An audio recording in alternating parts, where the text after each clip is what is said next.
할렐루야. 오늘 사사기 13장에 있는 말씀 가지고 오늘 함께 은혜를 받으려고 합니다. 따라합시다. 거룩의 삶.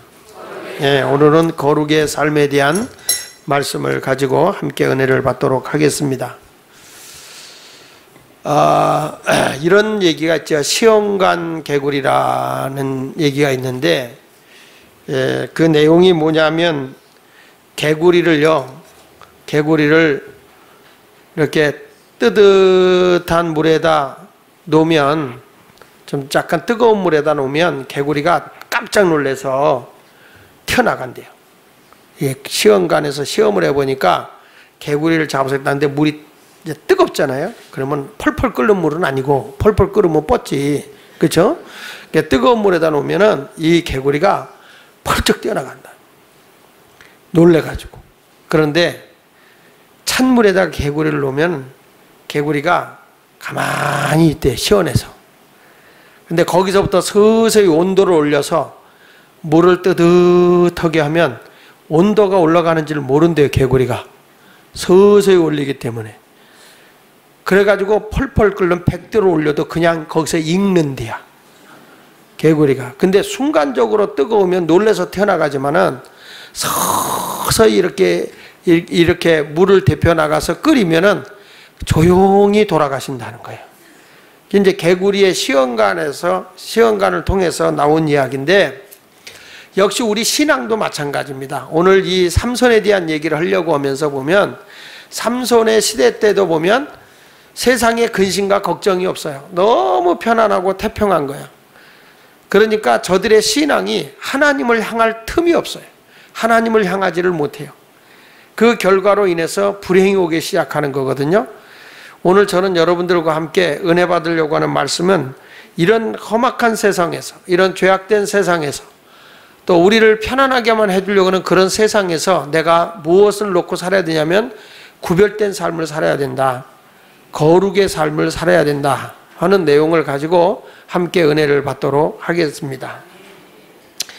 오늘은 여러분이 잘 아는 삼손이라는 사람에 대한 이야기를 하려고 하는 게 아니에요. 삼손의 어머니, 삼손은 너무나도 많이 알려져 있잖아요, 그렇죠? 삼손이라고 하는 것은 우리가 그동안에 이 사사기서를 쭉 심야기도 때마다 말씀을 했는데, 이 사사의 이 사사기서에는 12사사가 나오는데, 12제자가 있는 것은 12사사가 나오는데, 마지막 사사가 삼손이에요, 삼손. 근데 삼손은 너무 많이 알려져서 삼손에 대한 얘기는 너무너무 잘 알잖아요. 그래서 이 삼손을 가지고서 드라마를 만든 것도 있습니다. 또 미술 그리는 미술가도 있고, 음악을 만든 음악가도 있습니다. 예를 들면 밀턴이라고 하는 사람이 쓴 드라마 가운데 투사 삼손, 이제 그것은 드라마예요, 드라마. 그러니까 여러분 삼손이라는 영화도 봤죠? 못 봐도 반척으로 하세요. TV에서도 삼손 얘기 자주 나옵니다. 그러니까 이 삼손, 그 다음에 미술가 렘브란트가 그 그림을 그린 것 가운데 삼손의 결혼이라고 하는 것과, 또 장인을 위협하는 삼손, 이런 그림을 그리기도 했고요. 루코스 카르나기나 루벤스라는 사람도 삼손을 주인공으로 해서 그림을 그리기도 했습니다. 또 핸델이, 우리가 잘 아는 핸델이 메시아만 그린 게 아니라, 그림 작곡을 한 게 아니라, 핸델이라고 하는 사람은 삼손을 주제로 한 음악도 만들었습니다. 많습니다. 삼손으로 해서 음악을 만든 사람이 골드마크라든지 나보고프라든지 이런 사람들이 다 삼손을 주제로 해서 이렇게 음악을 만들었어요. 그만큼 삼손이라는 사람이 많이 얽혀져 있잖아요. 주일학교에서도 아마 제일 많이 이야기로 얘기하자 그러면 삼손 얘기가 제일 많을 거예요. 재밌는 얘기하라 그러면 삼손 얘기예요.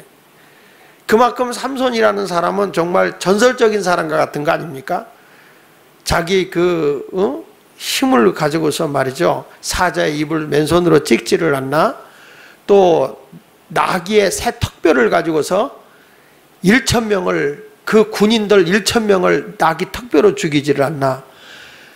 상상할 수 없을 정도로 그에게 힘이 오고 용맹을 가지고 있는 사람이 삼손이었잖아요. 그래서 삼손에 대한 얘기는 굉장히 많이 나옵니다. 근데 삼손이 태어날 때가, 이때 이스라엘이 어떤 나라야, 어떤 환경이었느냐. 그러니까 우리가 그런 얘기 하잖아요. 역사가 지도자를 만든다. 그러니까 역사 속에서 역사가 어려움이 올수록 위대한 지도자는 나오게 되는 거예요. 편안할 때는 누가 가도 다 할 수 있어요. 그런데 어려움이 올 때, 힘든 일이 왔을 때 위대한 지도자는 그걸 뚫고 나가는 거예요. 제가 추석을 맞이해서 저는 우리 집사람하고 제가 수요일날도 얘기했지만 정말 돈 내고 영화를 처음 가봤어요. 돈 내고 영화를 처음 가서 명량이라고 하는 영화를 좀 봤어요. 하도 그 영화가 좋다고 설교거리가 많이 나온다고 가보라고 자꾸 얘기를 하길래 제가 명량이라고 하는 것을 갔는데, 이순신이라고 하는 사람은 사실 난세가 시대의 어려운 일본으로부터 외침을 당하고 있을 때에 나라를 지키기 위한 모든 사람이 위협을 당하고 도망갈 때 탁월한 지도자로 나타나는 것은 그때 그 난세의 지도자가 나왔을 때 위대한 지도자가 나오는 거예요. 이 목회하는 길도 걸어갈 때 남이 해놓은 게 편안한 데 가서 아무리 열심히 해봐요 별로 이름 안 나요. 근데 어려운 교회 가서 잘 교회를 수습해가지고 그 교회를 잘 부흥시켜 놓으면요 대단한 인물로 나와요. 어떤 분이 잘 되는 교회 가서 목사님이 그 교회 가서 많이 부흥시켰다 그러면 뭐랬는지 아십니까? 그건 나도 가도 허겄다 그런다고요. 그 사람 가면 줄여놓죠. 그래도 다른 사람이 볼 때 이렇게 잘 되는 교회를 가서 잘 되는 건 별로 인물이 나오질 않아요. 근데 어려움 속에서 고난 속에서 그걸 헤쳐나가서 이긴 사람만이 위대한 지도자가 될 수 있는 거죠. 근데 삼손이라는 사람도 그런 때 태어나는 거예요. 자, 성경 말씀 사사기 13장 오늘 1절에 보면 이런 말씀이 나옵니다. 같이 한번 읽어보겠습니다. 시작. 이스라엘 자손이 다시 여호와의 목전에 악을 행하였으므로 여호와께서 그들을 40년 동안 블레셋 사람의 손에 넘겨주니라. 여기 보니까 이스라엘 자손이 거기 뭐라고 나왔죠? 다시 여호와의 목전에서 뭘 행했다고요? 악을 행했다. 이게 보면요 이스라엘 민족은 계속 이게 영적 사이클이 있어. 사이클.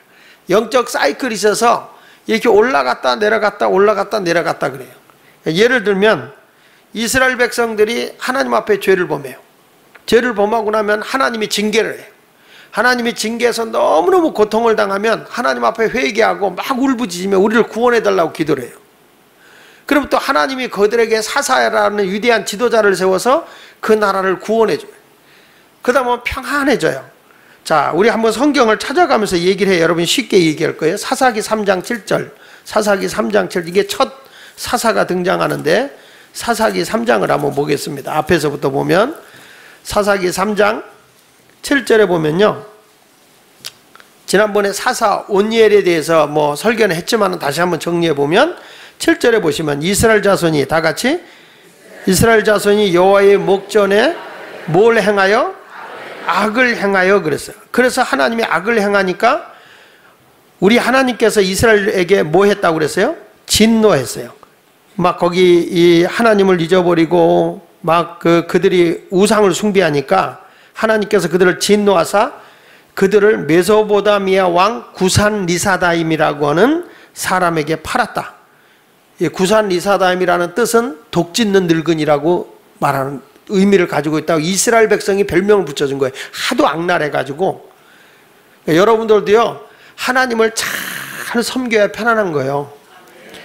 그게 자꾸 내가 하나님을 등지고 하나님의 품에 배반하고 가게 되면 하나님의 어떤 환경을 갑자기 나쁘게 만들어서 불행하게 만드는 거예요. 이렇게.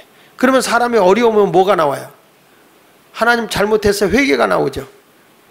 여러분 회개가 뭐예요?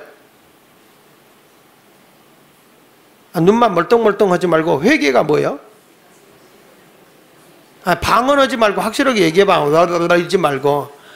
회개가 뭐냐고. 쉽게 말해서 돌아서는 게 회개야. 회개가요. 하나님을 등지고 멀리 갔던 사람이 잘못된 길로 가던서 돌아서서 주님께로 돌아오는 게 회개잖아요. 진짜 회개가 뭐예요? 내가 죄를 깨닫고요. 여러분 제일 먼저 우리가 참 내가 우리 교회에서 기가 차고 매가 차고 순사가 방명이 거지가 깡통 찰 얘기들이 들려서 내가 하는 얘기인데 우리 목사님이 회개가 없다. 여러분 우리 교회가 성화를 가리키면서 순간적 회개와 점진적 회개를 배우는 교회야. 에? 회개를 이렇게 엄하게 시켜주는 교회가 유일하게 우리 교회밖에 없어요. 그런데 우리 목사님이 회개에 대한 설교를 안 한다고 그런다는데, 우리 목사님이 구원론에 문제가 있다고 어디서 그런 사람 한번 원초적으로 잡아. 그 사람이 어떤 신앙을 가지고 있는데 먼저 잡아가야 돼. 그거부터. 여러분, 회개라는 게 내가 죄인인 걸 깨닫잖아요. 그렇죠? 죄를 깨달으면 그 다음부터 뭐예요? 회개해야 되잖아요. 근데 회개하는데 내 죄를 누구한테 용서받는 거예요? 누구한테 가야 용서받을 수 있어? 뭘 하나님께 가? 예수 그리스도에게 가야 용서받지. 그러니까 내가 죄인임을 알면 예수 그리스도가 나의 허물과 죄를 위해서 십자가에 죽은 사실을 알잖아요. 그러면 내 죄를 자복하고 회개하면서 그 죄를 용서받기 위해서 예수에게로 돌아가는 게 회개야. 예수님께로 돌아가는 게 회개죠. 그래서 들어가서 그분에게 내가 회개하고 예수를 믿으면 그때 나오는 게 너 의롭다 인정을 하는 거예요. 그러니까 여러분 보세요. 죄를 깨우치면 회개가 있고, 회개가 있은 다음에 믿음이 있고, 믿음이 있으면 칭의가 있고, 의롭다 칭함을 받는 거예요. 칭의가 있으면 거기서 멈추는 게 아니라 성화의 길을 걸어가야 되고, 성화의 길을 넘어서서 우리가 그리스도인의 완전 사랑의 단계까지 들어가야 되는 거예요. 이게 완전한 구원인 거예요. 이런 것들을 우리가 설득을 못 시키고 그런 얘기가 나오면 그거를 딱 성경 공부를 배운 사람들이 그런 걸 가지고 와서 그분들에게 무슨 소리냐 이렇게 얘기를 해야 되는데, 우리가 왜 점진적 성화라고 하는 점진적 회개, 그러니까 한 사람이 내 죄성이 한 번에 싹 없어지는 게 아니에요. 또 그 짓으로 나오고 또 그게 나오잖아요. 쓴뿌리가 나오잖아요. 그러니까 날마다 내가 내 자신을 쳐서 그리스도께 복종시켜 나가는 거예요. 그래서 그걸 우리는 뭐냐면 성화라고 그러잖아요. 점진적 성화, 거룩한 길로 걸어가는 거. 그랬을 때 하나님의 그 은혜와 능력이 나타나는 거예요. 아멘. 이스라엘 백성 보세요. 회개했거든요. 하나님이 불쌍해서 구원해 줬어요. 구원해 준데 저들이 또 그 길로 걸어간다고요. 자 보세요. 거기 저들이 너무 괴로우니까 하나님께 부르짖어. 9절에 보니까요. 9절을 보세요. 시작. 이스라엘 자손이 여호와께 부르짖음에 여호와께서 이스라엘 자손을 위하여 한 구원자를 세워 그들을 구원하게 하시니 그는 곧 갈렙의 아우 그나스의 아들 누구였어요? 온니엘이었어요. 그래서 하나님이 저들을 회개시켜서 돌아오니까 11절에 뭐라고 그래? 그 땅을 평온한 지 얼마 동안? 그러니까 여기서 보면 그 리사다임한테는 몇 년 동안 섬겼다고 그랬죠? 8절 끝에 보면 8년이라고 나와. 그래서 8절에 기록되어 있는 거예요. 8년 동안 하나님을 잃어버린 결과로 말할 수 없는 고난을 당해요. 그러니까 너무 힘드니까 저들이 하나님에게 찾아서 돌아온 거예요. 이 회개거든요. 회개하고 돌아왔잖아요. 하나님께로. 그러니까 돌아오니까 하나님이 저들을 용서해 안 해요. 용서하고 평안을 준단 말이에요. 그러다 사람이 평안해지면 아까 개구리처럼 뜨뜻하면 지죽는 줄 모르고 또 방심을 해요. 그러다 보니까 어떤 일이 벌어지냐면 거기 12절에 보니까 이스라엘 자손이 또 여호와의 목전에서 뭘 행했어? 악을 행해서 또 우상 숭배하는 거예요. 그러니까 우리 하나님께서 여기 13절을 보세요. 13절에 뭐라고 하는 거니? 에글론이 암몬과 아멜렉 자손들을 모아 가지고 와서 이스라엘을 쳐서 종로나무 성읍을 점령하게 했다. 그러니까 어디에 포로가 됐냐면 암몬의 포로가 된 거예요. 그래서 저들이 또 그들에게 핍박을 당하고 어려움을 당하게 되니까, 절박하게 되니까 하나님 앞에 매달려서 하나님 우리를 구원해달라고 간절한 마음으로 기도를 하는 거예요. 그러니까 하나님께서 또 저에게 사사 에웃을 세워서 우리 하나님께서 저들을 구원해 주는 거예요. 그러니까 이런 얘기가 계속 사사가 나올 때마다 반복이 되는 거예요. 이게 계속 읽어보면. 그러다가 오늘 이제 마지막 사사 삼손에 대한 얘기를 하는데, 저들이 또 하나님 앞에 죄를 범해가지고 악을 행하고 있잖아요. 13장에 보니까. 그 악을 행하고 있는데 보세요. 저들이 범죄하면 하나님이 어떻게 해요? 죄를 범하면 어떻게 해요? 하나님을 떠나고 죄를 범하면 어떻게 해요? 징계해요. 답은 징계요. 다시 저들이 죄를 범하고 하나님 앞에 잘못된 반대 길로 걸어가면 하나님이 어떻게 해요? 저들을 징계해요. 고난을 주는 거예요. 징계를 해. 그러니까 너무 힘드니까 저들이 뭐예요? 고난을 오니까 그 고난을 오는 중에 뭐냐면 회개해요. 하나님 내 잘못했어요. 자복하고 회개해요. 회개하니까 하나님이 그 기도를 들어 안 들어요? 들어주세요. 간구하는 걸 들어주시고 다시 구원을 해줘요. 이게 계속 반복되는 거예요. 자 보세요. 범죄하죠. 징계하죠. 고난이 오죠. 저들이 회개하며 기도하죠. 하나님은 또 구원해줘요. 영적 사이클이 계속 이렇게 반복이 되니까 하나님께서, 근데 그 반복될 때마다 점점 좋아지는 일이 있으면 좋은데 점점 이스라엘 나라가 피폐해지고 어려운 일이 계속 오는 거예요. 힘든 일이 계속 오는 거예요. 여러분, 이거는 이스라엘 백성들에게 주어지는 얘기가 아니라 저와 여러분을 향해서 주시는 말씀이야. 내가 하나님과 영적 사이클이 항상 주님을 향해서 이렇게 올라가야 되는데 희한하게 사람이 평안하면 이게 딱 다운이 돼버려요. 밑으로 떨어져 버려요. 하나님을 향하지를 못한단 말이에요. 그러니까 이런 것들을 여러분이 똑바로 분별해야 돼요. 내가 항상 사도 바울처럼 날마다 내 자신을 쳐서 그렇게 복종시키고 깨어있어 주님을 향하는 마음이 있어야 되는 거예요. 내가 깨어있지 않으면은 이게 하나님을 향한 일인지 아닌지도 몰라요. 자, 그래서 오늘 말씀을 보면서 삼손이 등장하면서 여기 첫 번째로 나오는 게 이제 1절에서 블레셋 지배 아래서 이렇게 악을 행했어. 자, 1절을 다시 한번 읽어보세요. 시작. 이스라엘 자손이 다시 여호와의 목전에서 뭘 행했다? 악을 행했어요. 그 앞절에 이제 8년 동안 사사인 압돈이라고 하는 사사가 통치할 땐 하나님 중심으로 살다가 저들이 편안하고 난 뒤부터는 또 이렇게 우상을 숭배하고 하나님에서 악을 행하는 거죠. 그러니까 우리 하나님께서 블레셋이라는 군대를 동원해서 이 나라를 멸망시켜요. 근데 특이한 게 뭐 나오냐면 이 사사기서 13장부터 쭉 삼손이 등장하는 배경까지 읽어보면요, 이스라엘 나라를 블레셋 군대가 괴롭히질 않아요. 무슨 정책을 쓰는 거 아니고 화친 정책을 써요. 평안 정책을 써가지고 서로 이스라엘 나라와 블레셋 나라와 무역을 하면서 너희 나라 내 나라가 어디냐, 다 한 나라지.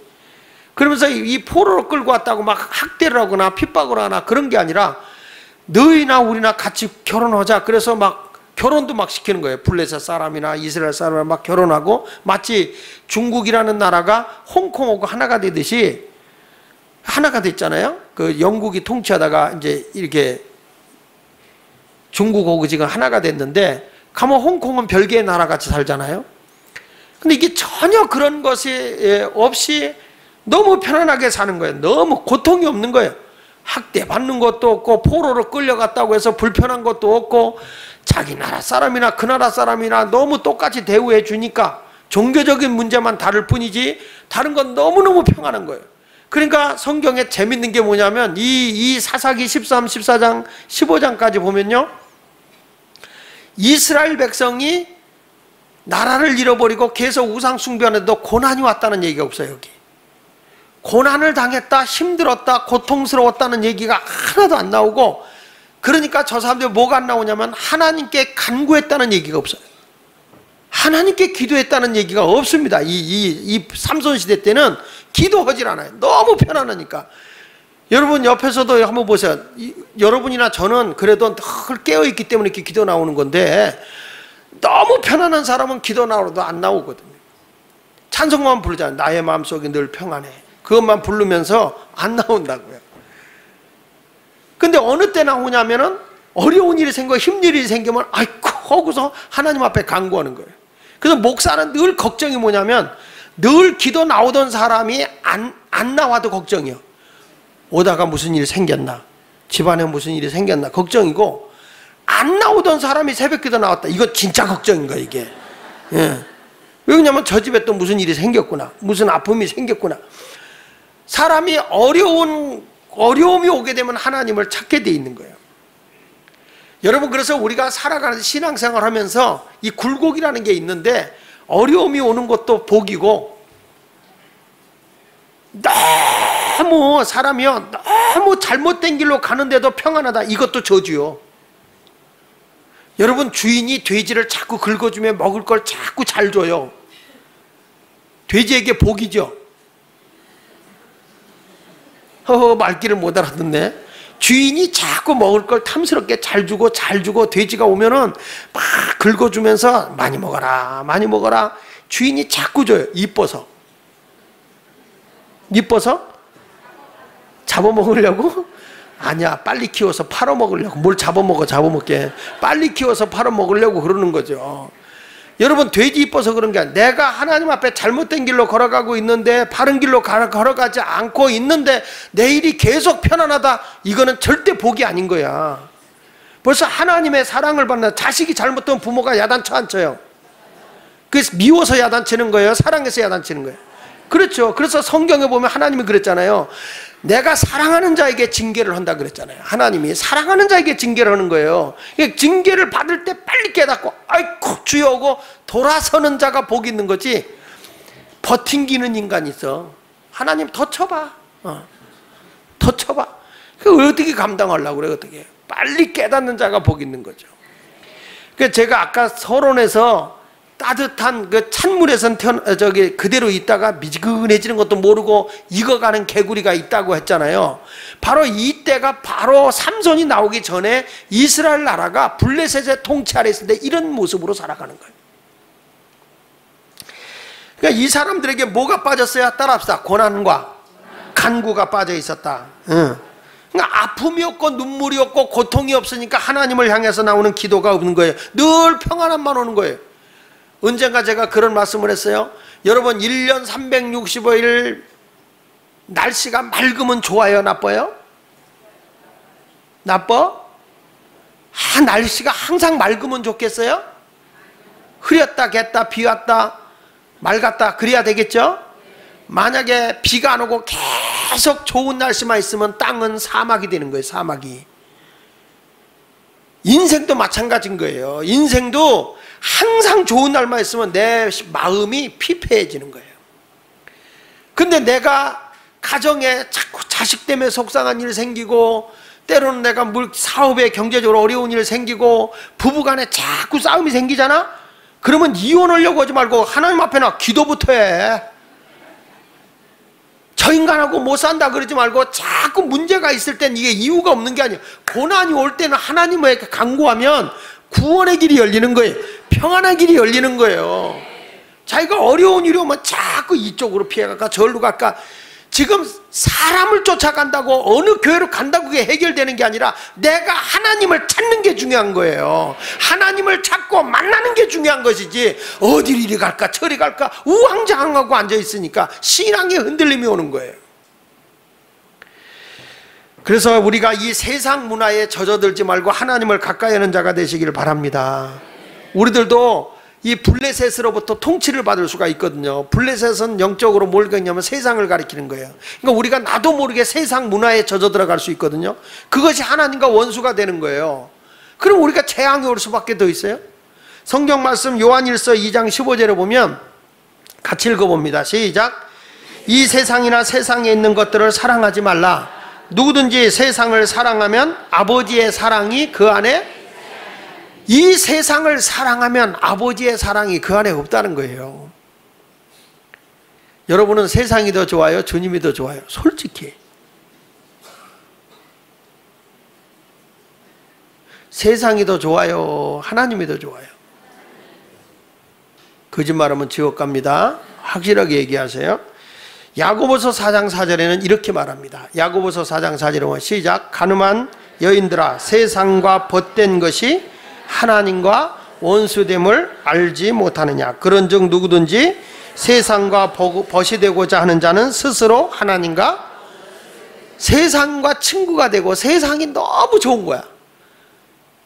그러니까 우리가 여러분 주일날 예배 들어올 때 오늘가 심야기도 올 때 여기 올 때 아주 재밌는 TV 드라마를 한다.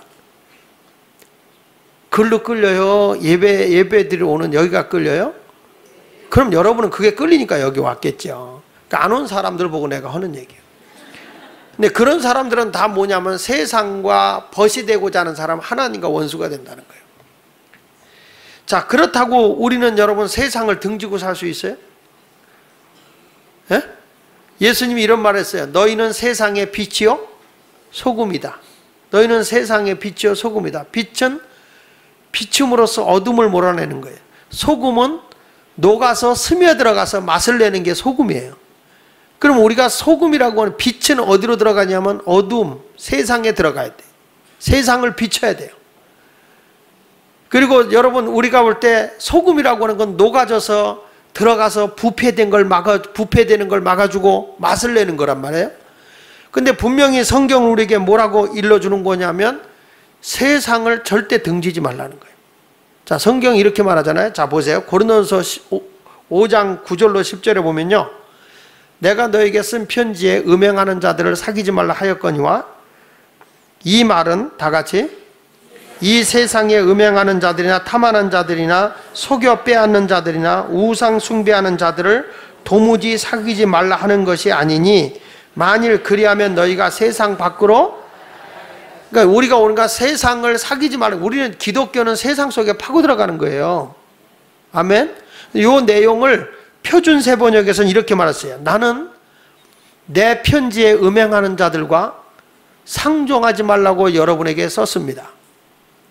그 말은 이 세상에 음행하는 자들이나 탐욕을 부리는 자들이나 약탈하는 자들이나 우상을 숭배하는 자들과 아주 상종하지 말라는 뜻이 절대로 아닙니다. 그러려면 여러분은 이 세상 밖으로 나가야 할 것입니다. 표준세 번역은 아주 더 쉽게 나왔죠. 여러분, 우리가 세상하고 짝하지 말라고 그랬다가 세상을 떠날 수는 없잖아요. 그건 뭐냐면 세속화되지 말라는 거예요. 세속화. 이게 공동번역에는 고린도전서 5장 9절로 10절 공동번역에는 이렇게 나와요. 같이 한번 읽어볼게요. 시작. 내가 여러분에게 쓴 편지에서 음란한 사람들과 사귀지 말라고 했지만 음행이나 탐욕이나 약탈이나 우상숭배를 일삼는 이교도들과 전혀 사귀지 말라는 말은 아닙니다. 그렇게 하려면 여러분은 이 세상 밖으로 나가야 할 것입니다. 여러분 직장에 갔는데 이 사람 예수를 안 믿어. 이 사람 불교신자야. 아, 저 인간하고 같이 살면 안 되겠구나. 그러면 직장을 안 다녀야 됩니까? 내 직장 사장이 불교신자야. 그러면 거기 때려쳐야 됩니까? 왜 대답을 안 해? 여러분이 마침 송편을 샀어. 이 추석에 송편을 샀는데 그 방앗간에 송편 만드는 그 집에 그 떡을 만드는 사람이 다른 종교를 가지고 있어. 그럼 어떻게 해야 돼? 그 떡을 갖다 버려야 됩니까? 여러분 얼굴이 송편 같아서 내가 지금 얘기를 들은 거예요. 이 추석 때 너무 송편을 많이 드셔가지고 얼굴이 아니라 송편같이 동글동글하게 쪘어 지금 보면. 여러분 우리는 세상을 피할 수는 없어요. 그렇죠? 세상을 도망갈 수는 없는 겁니다.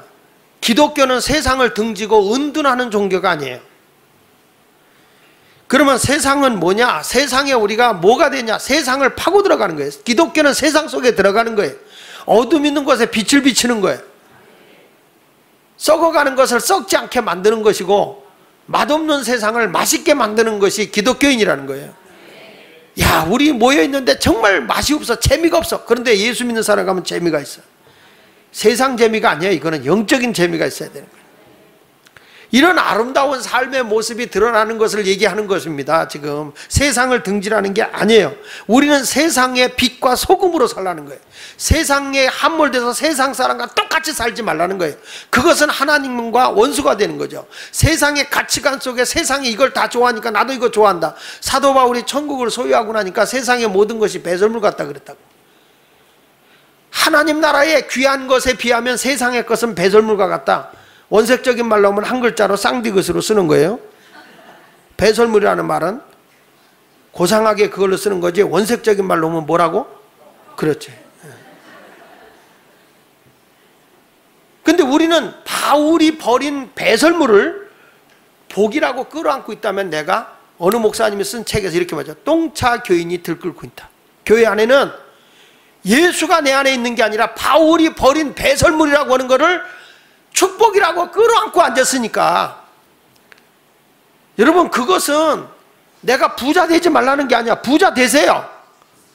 아멘 아는 사람은 깡통 차세요. 그러면 부자 되세요. 근데 우리는 부자가 되는 건 목표지 목적이 아니라고요.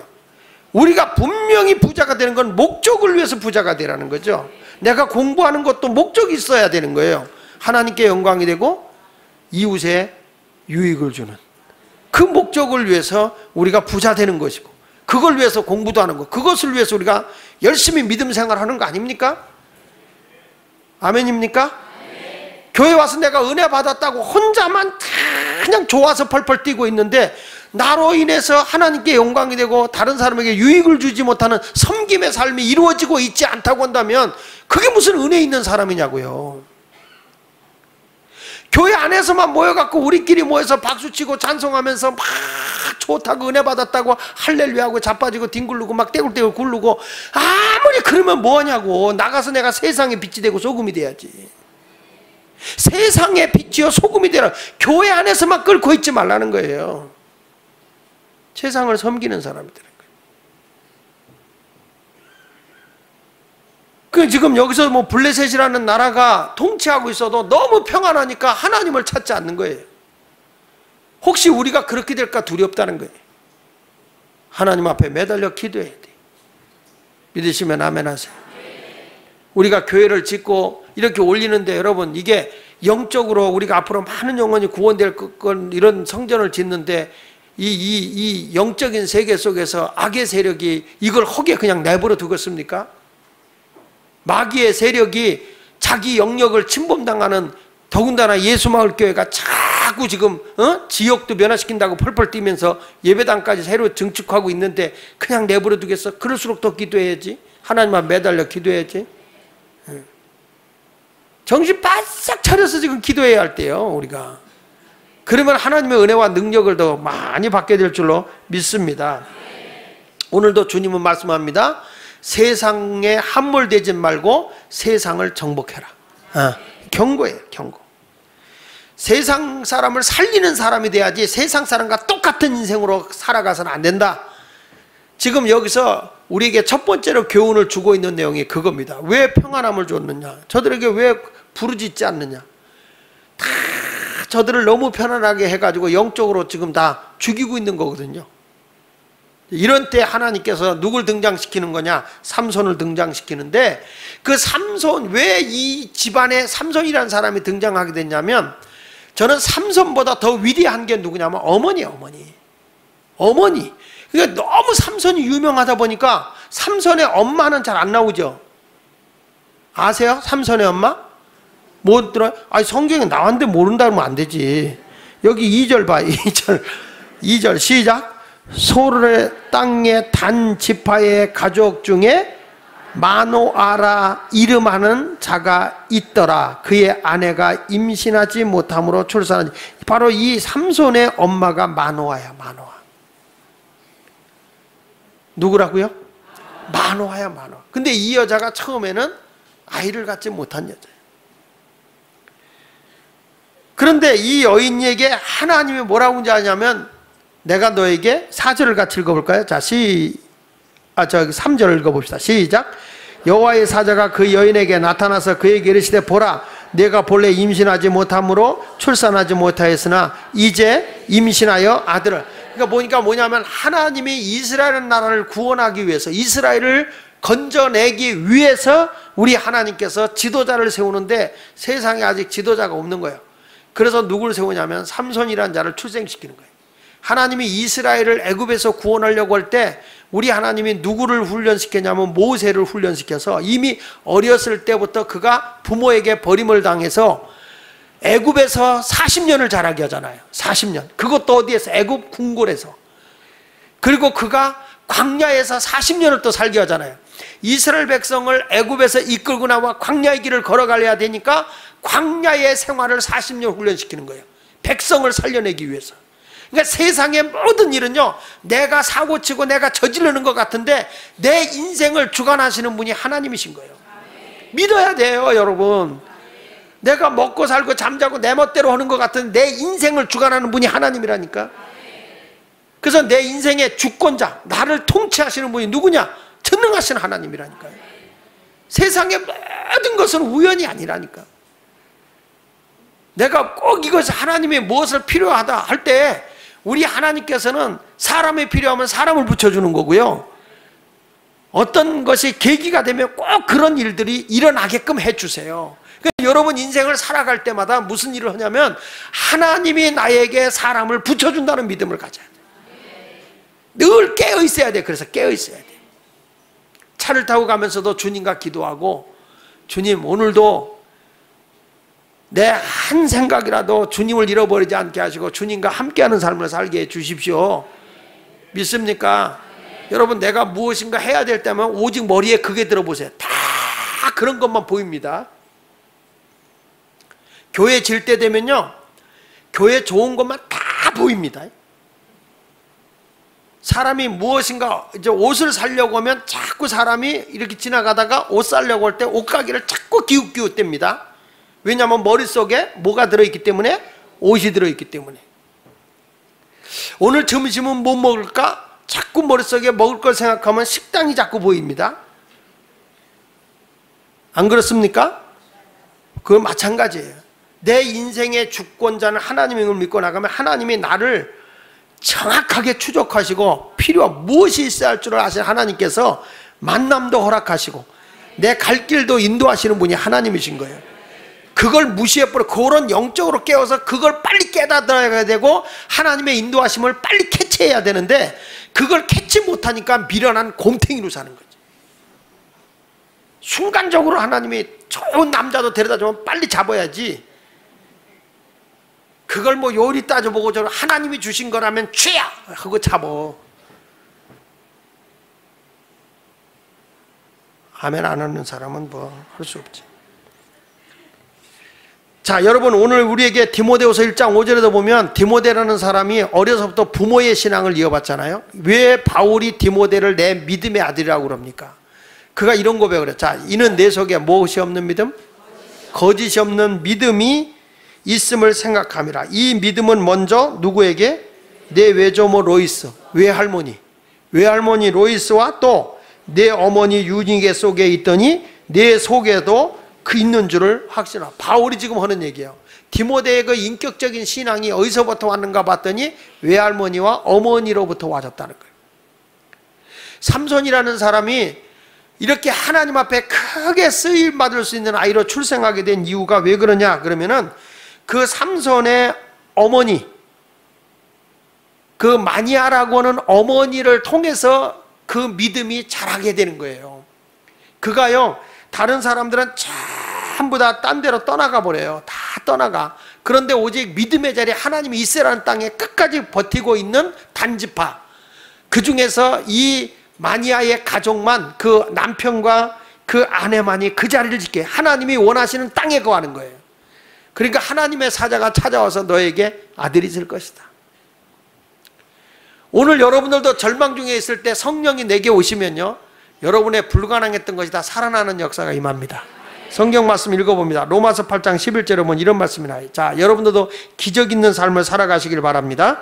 자, 시작. 예수를 죽은 자 가운데 살리신 이의 영이 너희 안에 거하시면, 그리스도 예수를 죽은 자 가운데 살리신 이가 너희 안에 거하시는 그의 영으로 말미암아 너희 죽을 몸도 뭐 한다고? 자, 여기서 예수를 죽은 자 가운데 살리신 이의 영이 뭐예요? 성령이지, 성령. 머리 한참 생각하고 앉았어요. 예수를 죽은 자 가운데 살리신 이의 영이 너희 안에 거하시면, 성령이 내 안에 거하시면 그리스도 예수를 죽은 자 가운데 살리신 이가 너희 안에 거하시는 이 영으로, 그의 영으로 말미암아 너희 죽을 몸도 뭐 한다고? 그럼요, 성령이 내 안에 거하면요, 내 몸이 잘못된 것도 회복이 되는 거야. 성령이 내 안에 거하면 죽을 몸도 살리시는 하나님이시니까 죽은 것도 살리는데 뭐가 안 된다고 그러냔 말이야. 된단 말이에요. 가능하단 말이에요. 그래서 우리가 성령을 받아야 되는 겁니다. 성령을 받으면 내 힘으로, 내 능력으로 안 되는 것도 된다니까요. 스가랴 4장 6절에 보니까 이런 말씀이 나와요.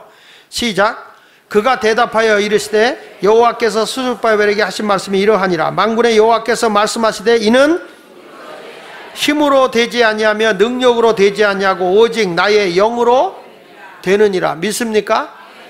모든 것은 성령으로 가능해요. 그러니까 여러분, 우리는 어떤 환경에서도 뭐 할 수 있어요? 즐거워하고 감사할 수 있어야 돼요. 내 손에 아무것도 잡히는 것 없이 절망적인 상황이 왔을 때 할지라도 하박국 선지자처럼 내가 여호와로 인하여 즐거워하고 기뻐하리라, 이런 찬양이 이루어져야 돼. 그런 의미로 우리 무화과 나뭇잎이 마르고 우리 한번 불러봅시다. 마이크 잡고요.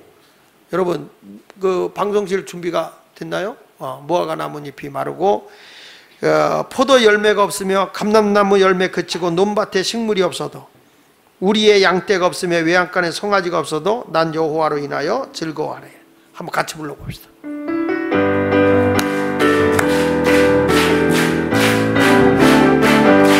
와가 나무잎 피 마르고 포도 열매가 없으며 감람나무 열매 그치고 같은 식물이 없어도 우리의 양떼가 없으며 같은 송아지 없어도 난 여호와로 즐거워하리. 난 여호와로 즐거워하리. 난 구원의 하나님을 위해 기뻐하리라.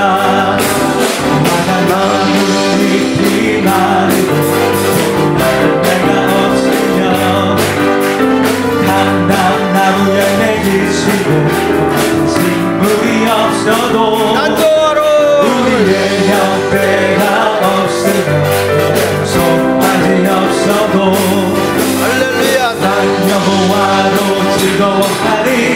난 여호와로 즐거워하리.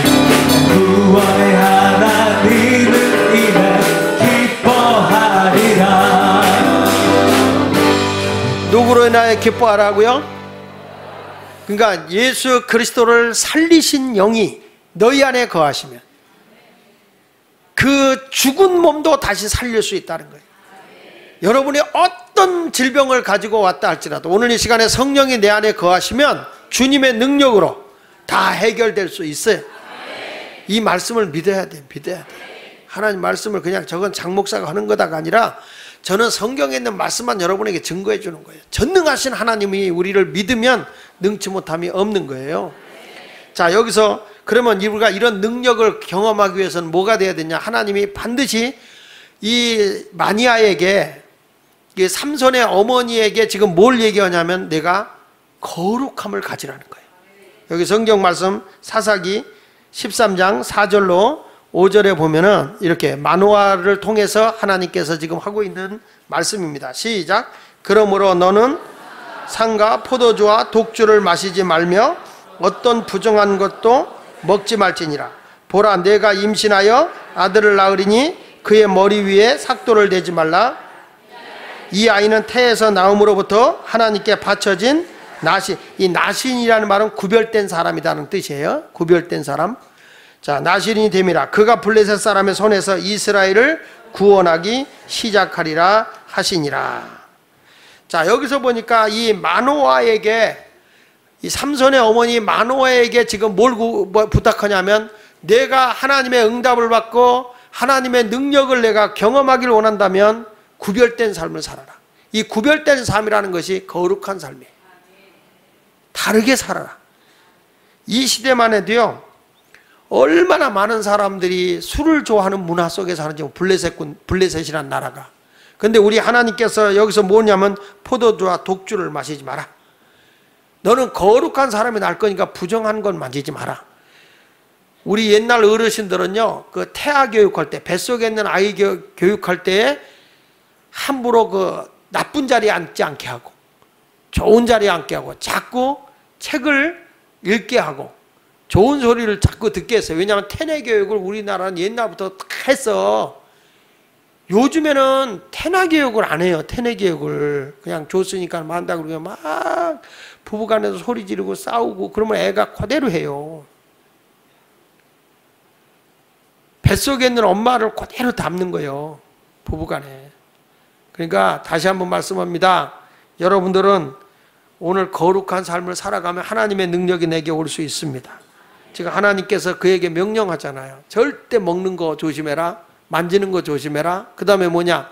내가 아이를 낳으면 머리카락도 내 손으로 대지 마라. 그 자식은 다 내가 머리부터 발끝까지 내가 책임질 거다. 이게 하나님이 책임져 주실 거다. 하나님께 구별돼서. 나신이라는 것은 머리카락 하나도 사람이 손을 안 대요. 다 하나님이 책임지는. 레위기 11장 45절에 이런 말씀이 나옵니다. 레위기 41장 45절, 11장 45절 시작. 나는 너희 하나님이 되려고 너희를 애굽 땅에서 인도해낸 여호와라. 내가 거룩하니 너희도 거룩하다. 여기서 내가는 누구예요? 하나님. 하나님이 거룩하신 분이잖아요. 죄가 없으시고 허물이 없으시고 우리도 그거를 쫓아가야죠. 회개합니다 하고서는 전혀 거룩성이 나타나지 않으면 그게 무슨 회개예요. 거룩이라는 것은 구별된 거라고 했어요. 분리된 거라고 그랬어요. 세상과 분리돼야 돼요. 세상 속에 살아가고 있지만 우리가 배가 바다를 가고 있지만 바닷물이 뱃속에 들어가서는 안 되잖아요. 그렇죠? 들어오면 어떡해요? 들어오면 어떡해요? 가라는 게 아니라 퍼내야 돼요. 퍼내야 돼요. 어느 정도 물이, 바다라는 게 물이 어느 정도 들어와요. 이 배 안에 들어와요. 왜 들어오냐면 그래야 이 배가 균형을 잡아주니까. 근데 그 이상 들어오면 다 이게 빠지게 돼 있어요. 물을 퍼내서 바깥으로 빼낸다고요. 우리가 세상 속에 잠겨는 살지만 세상 것이 완전히 나를 정복해버리면 안 된단 말이에요. 세상을 우리가 타고 살아야 돼. 세상을 이기고 살아야 되는 거예요. 세상 이긴다고 산속에 들어가면 안 돼요. 이따금 텔레비에 보니까 세상에 이런 일인가 보니까 어떤 남자 한 분 수염을 이렇게 기르고 있는데 산속에서 혼자 살더라고요. 그러니까 왜 산속에서 혼자 사냐 했더니 이 사람이 자기가 암이 있었다는 거예요. 암이 있어서 자기는 가족들에게 누를 끼치지 않으려고 산속에 혼자 헤매고 살다가 산속에 자기 혼자 죽으려고 그래서 무덤까지 파는 거예요. 무덤까지.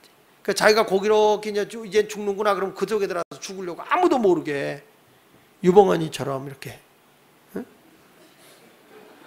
그렇게 죽으려고 한 거예요, 이 사람이. 근데 이상하게 자기가 죽으려고 했는데 근데 그것도 못된 짓이죠. 죽으려면 가족이나 알리고 나 죽었다라는 걸 알려줘야 되는데 가족도 모르면 아버지가 죽었는지 우리 남편이 죽었는지 살았는지 그거 모르면 부모는 자식들은 얼마나 힘들겠어요. 근데 이 사람이 그렇게 나무 뿌리 캐먹고 뭘 캐먹고 그래가지고서는 살았어. 근데 왜 집에 안 내려가냐? 이따금씩 한 번씩 들린대야. 그리고 자기는 산속이래. 그래서 기자 보고 와서 여기 좀 찍으래. 그리고 뭔지 자기가 딱 누워있는데 무덤 속이야. 이렇게 웅덩이요.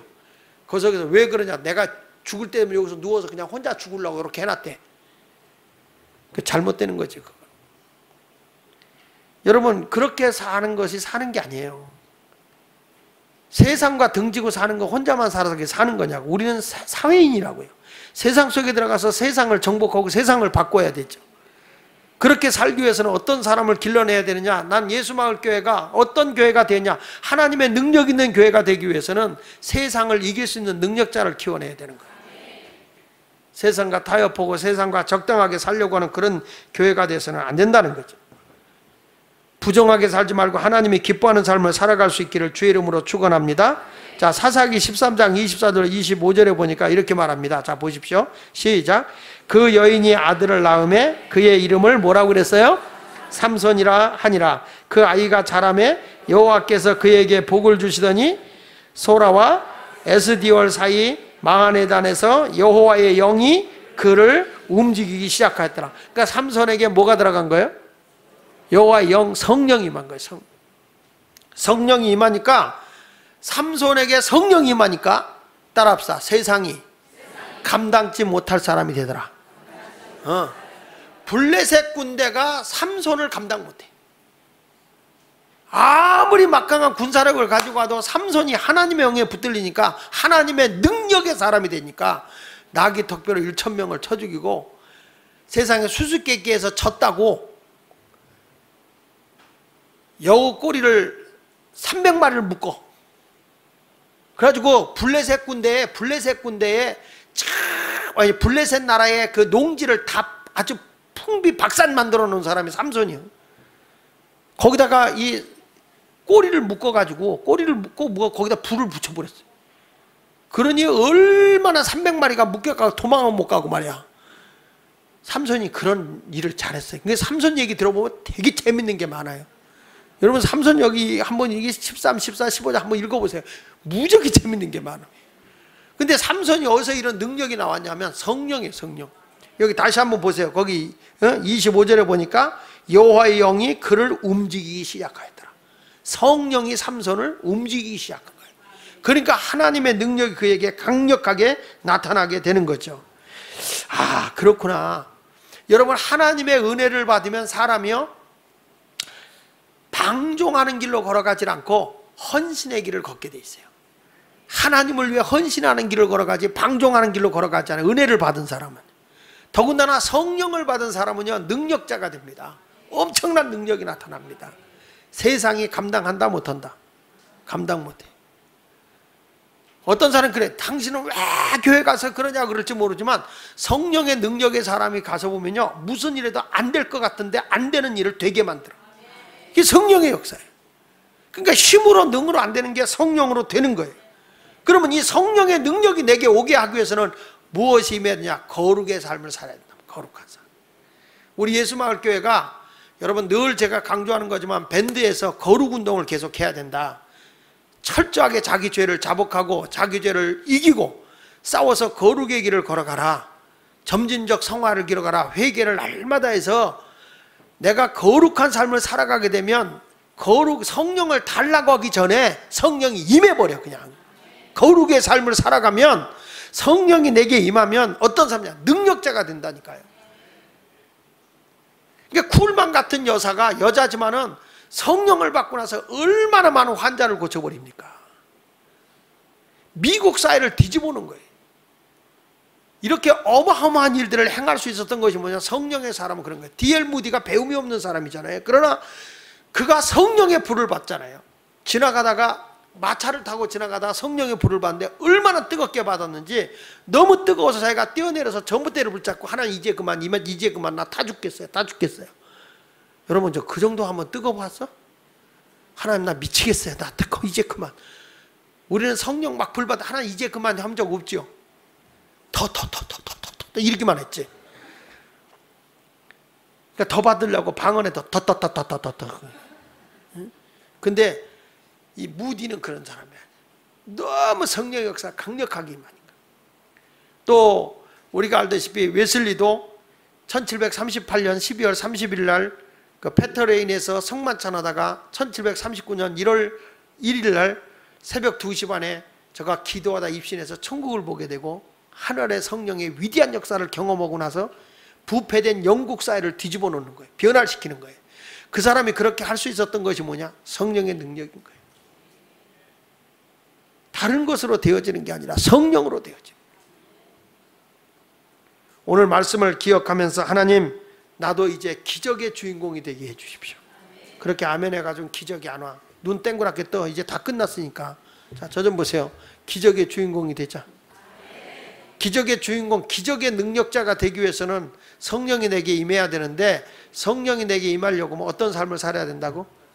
거룩의 삶. 구별된 삶을 살아요. 교회 와서만 구별되니까 안 되는 거예요. 교회만 와서. 여기만 와서 찌야 그리고 나가서는 못된 짓 다 하고 돌아서. 성령이 내 안에 거할 수가 없어. 성령이 내 안에 거할 수가 없어.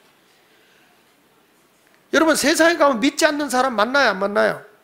만나죠. 그들과 어울려야 돼 안 어울려야 돼? 어울려야지. 그러나 그들과 똑같은 행동을 해서는 돼 안 돼? 안 되지. 나 예수 믿어요. 딱 당당하게 얘기해야지. 남자들이 군대 가서 안 믿는 사람들 맨 천지야. 근데 거기 가서 난 예수 믿습니다. 거기다 그들과 똑같이 지내고 있지만 똑같이 짬밥을 먹고 있지만 똑같이 훈련받고 있지만 난 그리스도인으로서 정체성을 가지고 간다니까요. 그렇게 살아야지 세상을 구원하는 거지. 그냥 그들과 적당하게 얼버무리고 타협하고 살면 되냔 말이에요. 뭔가 다른 게 있어야지. 믿으시면 아멘 하세요. 아멘. 목사들도 마찬가지야. 목사들이 어울리다 보면 잘 놀기 좋아하는 목사 있어요. 놀기 좋아하고 농떼 부리기 좋아하는 목사 있어요. 그들과 어울리면 자기도 똑같은 목사 되는 거야. 근데 하나님 앞에 떼쓰고 열심히 기도하고 막 성령의 다스림 받으면 하나님이 별나겠습니다. 저도 신학교 다닐 때 시간만 나면 여름철에 금식하러 기도원에 들어가고 금식하고 목사님들 훌륭한 목사님들 부흥 강사들 있으면 쫓아다니며 북 들고 가서 북제비 하면서 그 은혜 받고 그 말씀을 받아들이고 사모하니까 하나님이 신학교 3학년 때부터 부흥에 내보내더라고. 사모하니까. 왜 아멘을 안 해 이 동네는? 내가 자랑하는 게 아니라고. 성령이 내 안에 계시면 하나님이 쓰신다니까요. 적당하게 하려고 하지 말고 내가 준비만 해보세요. 성령으로 완전하게 준비하면 삼손도 블레셋이 감당 못했다고. 어떤 사람이 와도 감당을 못했다고. 그러면 여자 때문에 넘어진 거지. 응?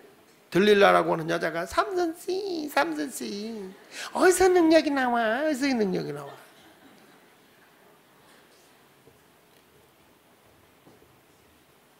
하나님의 능력은 성령으로 오는데 자꾸 이게 하나님의 음성을 듣기보다 사람의 음성을 듣다 보면 넘어지는 거라. 여러분들도 주님의 뜻을 올바르게 구별하고 진리 안에 더불어 승리하며 살아가시길 예수 이름으로 축원합니다.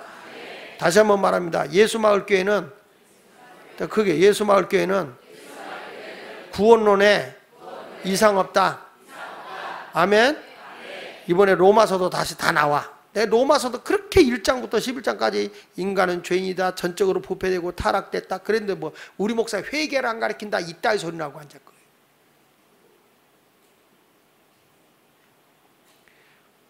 그렇게 말한 사람 나 좀 만나게 해줘. 제대로 알고, 장 목사가 쓴 책이 많이 있으니까 제대로 보고 다 성경 공부만 제대로 했으면은 그런 말이 나오면 또 그런 말 들으면 그 사람 앉혀놓고 얘기를 할 줄 알아야지. 우리 목사 몇월 며칠 날 설교에 그게 빠졌던데. 아유, 기가 차고 매가 차고 순사가 박명이자 거지가 깡통찰로 그랬어. 온전하게 믿음 생활하면서 여러분 성령의 사람이 되세요. 하나님 앞에 회개하고 온전한 믿음의 길에 들어서서 주님과 더불어 승리하며 살아가시기를 바랍니다. 예? 하나님의 역사가 여러분과 함께 하시길 예수 이름으로 축원합니다.